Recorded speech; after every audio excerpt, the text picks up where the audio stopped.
Well, ho, ho, ho, and welcome to this edition of We Need a Little Christmas. Today, let's talk about something you might not normally associate with Christmas, although it is mentioned in a very familiar song. The line says, "There'll be scary ghost stories." Now, I always thought that was an odd line for a Christmas song, but as it turns out, ghosts have been a part of Christmas folklore for a long time. Spirits of many kinds haunt the Christmas folklore of Northern Europe. Some believe that in ancient times, the Germanic and Scandinavian peoples associated the midwinter Yule festival with the return of the dead. Old tales tell of a band of ghosts called the Wild Hunt that charged through the nighttime sky during the 12 days of Christmas. Elves and trolls are said to have hidden in the darkness. In Iceland, Christmas lads played pranks on householders. In England as well, certain folk beliefs warn that ghosts and other supernatural creatures lurked in the long shadows of the 12 days of Christmas. One old English tradition called for the telling of ghost stories at Christmas time. Perhaps this custom developed out of the ancient beliefs concerning the return of the dead during the Yule festival.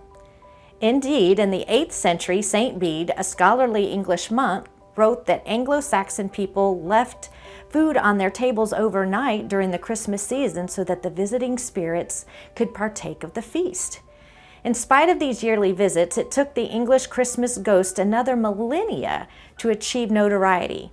One man, English author Charles Dickens, brought this to pass. A Christmas Ghost Story, A Christmas Carol, became perhaps the most well-known and best-loved Christmas tale of the 19th and 20th centuries. Contemporary readers tend to experience A Christmas Carol as a story about the true meaning of Christmas. Nevertheless, Dickens also intended the readers to approach A Christmas Carol as a ghost story. He draws our attention to the ghostly aspect of the tale in its full title, which is A Christmas Carol in Prose, being a ghost story of Christmas. The preface continues the ghost theme in a humorous vein. He says, "I have endeavored in this ghostly little book to raise the ghost of an idea which shall not put my readers out of humor with themselves, with each other, with the season, or with me. May it haunt their houses pleasantly, and no one wish to lay it." Finally, Dickens urged his audience to read the carol out loud in a cold room by candlelight.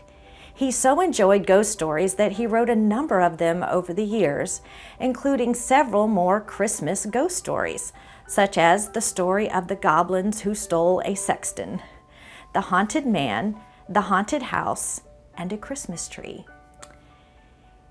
Who knew ghosts were such a popular topic for Christmas? Although now that I think about it, Trans-Siberian Orchestra, my favorite group to go see in concert, especially at Christmas, has an album entitled Ghosts of Christmas Eve. Now, you may want to check it out.